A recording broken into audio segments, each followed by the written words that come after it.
be able to speak to you all today on social media and talking about the positive and the negative side of social media. I just want to say thank you for having me here.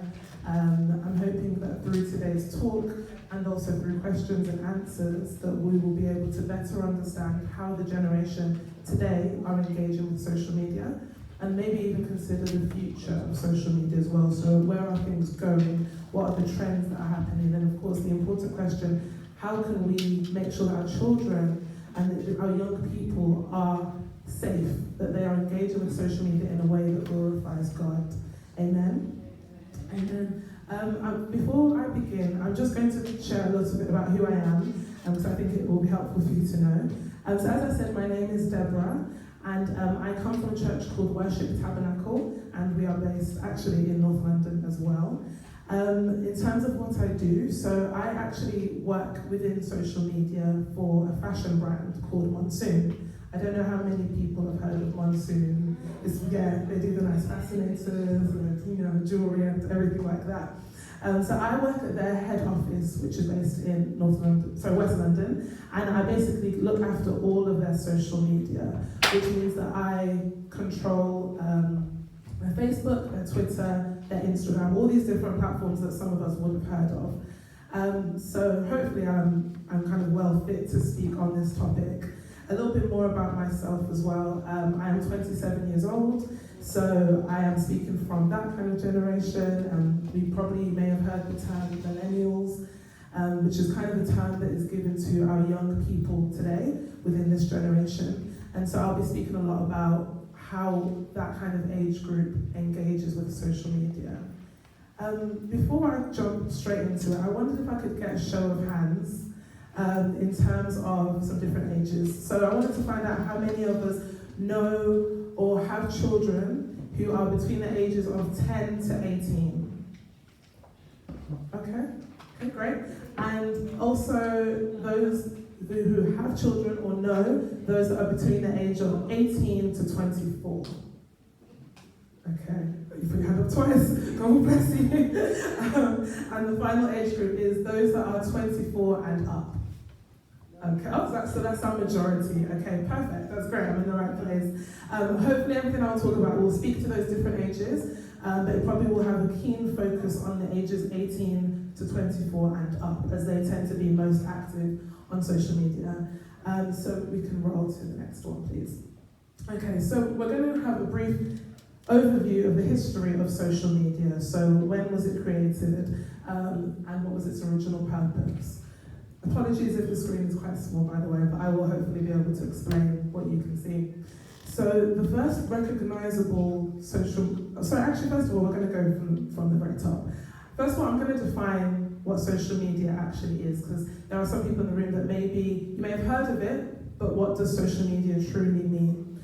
So the dictionary definition of social media is this: websites and applications that enable users to create and share content or to participate in social networking.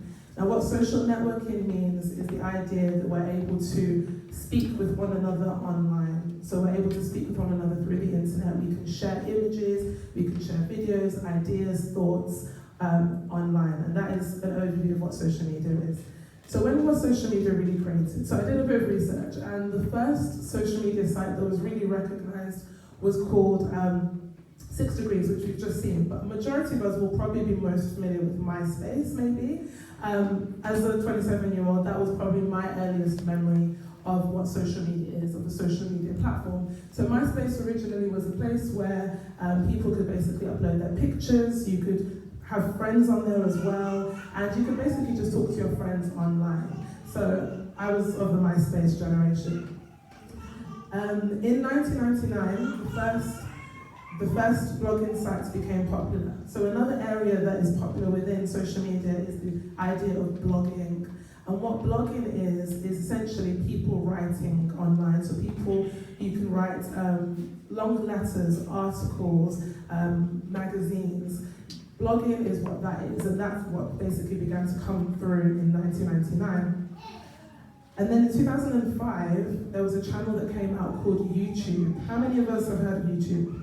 Yeah? Okay. The funny thing about nowadays is that 5-year-olds, 3-year-olds, 2-year-olds will know how to use YouTube. They have their iPads and they can navigate and watch all these different videos, Baby Shark and all these different kids videos that are on YouTube. But that came about in 2005, and that was kind of the beginning of people sharing videos online through social media. Now by 2006, that's when the two probably most popular platforms, Facebook and Twitter, both came into fruition. So Facebook, how many people are on, maybe, let me see, how many people are on Facebook? On Facebook, okay. Okay, my mom keeps trying to add me on Facebook and I haven't accepted yet, but I will accept one day. But Facebook is very popular amongst all types of generations, and in that sense it's very, very popular. So you have younger people on there, and then you also have the older generation. So Facebook and Twitter both became popular in 2006. And then there are other sites such as Tumblr, Pinterest, and different platforms that have come around and have formed the social media that we see today. So this is just to give you an overview as to some different names that I may be mentioning throughout the presentation. So if we just look at the major platforms and our audiences. So Instagram. Instagram is probably one of the most popular platforms amongst the generations that are between 18 to, I'd say even plus, 18 and plus. So Instagram, unlike most of the other applications and platforms that I've mentioned, is very, very big on photo. So it's a very photo-heavy platform. So young people on there tend to share pictures of their day. For example, if I came to an event like this, I might take pictures and upload it to Instagram. Whereas on Facebook, I'm maybe more likely to write about it. So on Instagram, one of the new features that they have as well is they've brought video into it. So remember I said that originally it was really mainly for photography, and now they have video, and this can be seen through something that they call IGTV. Now the reason why this is important is because it's for us to kind of understand that our young people are engaging with different types of content. So it's not just taking a picture of a moment, they are now able to stream content live through Instagram IGTV, which is what we can see here. So IGTV just standing for Instagram TV. So events such as this, for example, can be streamed live through Instagram TV. And we will move on to the next slide, I think.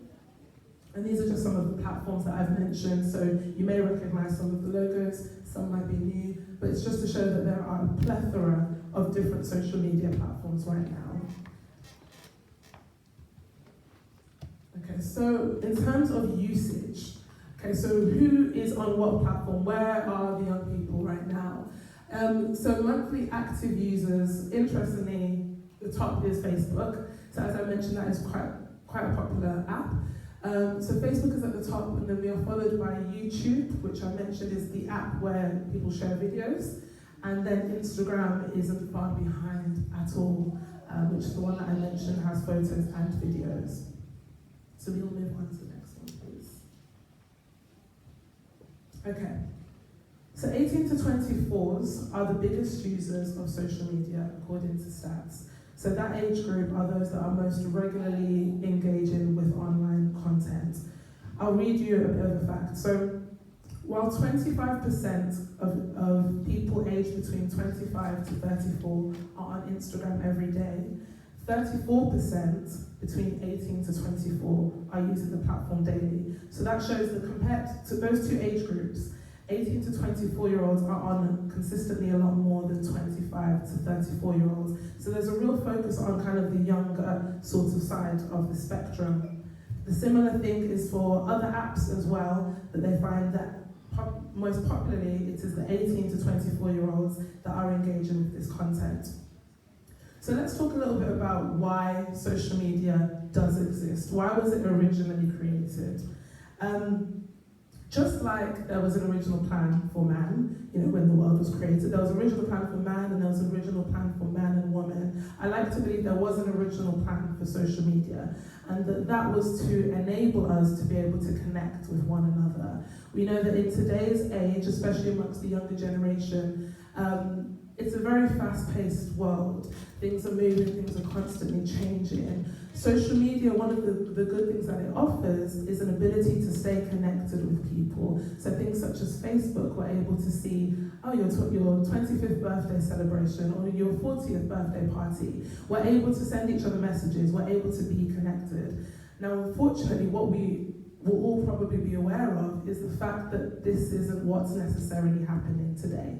So although the original plan was to make us more connected, actually you'll find that amongst the younger generation, so many of us are actually more disconnected than ever before, because we're only used to engaging with one another online, but when it comes to face-to-face, when it comes to being present with one another, we're not so quick to be forthcoming. So you may see, for example, amongst young people at a particular gathering, although we are all with one another, everyone's head is down like this, just swiping and looking at their phone. And so, why has social media begun to get a negative element to it? Why is it that we are in a place where we're having to control things, we're having to consider how to basically get the most out of it? I wanted to talk a little bit about the negatives first. You can move on to the next one. So one of the biggest things that I would say is a negative and is one of the worst elements of social media is the element of distraction that it presents. As someone that is 27,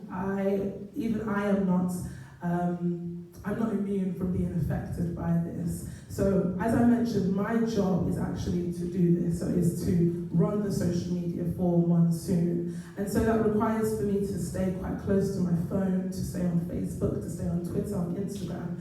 The danger of that can be that you become distracted, especially for those students maybe that are studying, for people that are within school. There's constantly something happening on social media, and that's how it presents itself as a distraction. Whether it's that someone's just launched a new business, someone's just bought a new bag, whatever it might be, the space of social media is constantly moving fast. And one of the dangers is that it's very easy for us to become distracted by it. I put up this image because what this is actually the screen time of our usage on our mobile phones. So what that means, some of you may have used this, on the iPhone now, you can monitor how much time you spend on different apps. So you can monitor how much time have I spent on Facebook, how much time have I spent on Instagram, how much time have I spent on Twitter, these different pages. And amongst young people, now more than ever, we are spending more and more time on our phones, on social media. Granted, we may be doing good things, but of course, to spend that much time on something that is online as opposed to, making a difference and an impact in the offline in today's world isn't necessarily the best thing for us to be doing. I remember when I was in school, which was at least 15, 20, it's been some time ago, a significant amount of time ago. And in my school, growing up, I remember the teachers would constantly take our mobile phones from us if we were distracted. And the difference is back then, there wasn't a Facebook, and there wasn't a Twitter, there wasn't a Snapchat, there weren't all these different platforms. We really were just being distracted by ringtones and the games that we had on our phone. But my heart goes out for the younger generation that are in school now, because there's even more that's kind of pulling them through their phone and saying, look at me, don't study right now, look at this, respond to this person, text this person. And I'll be honest, if I was in school in this day and age, I probably would have to have my phone confiscated very, very often, because it can be a big distraction. And so distraction is one of the biggest problems. But the thing is that there are definitely ways that we can monitor this, and there are ways that we can help with it.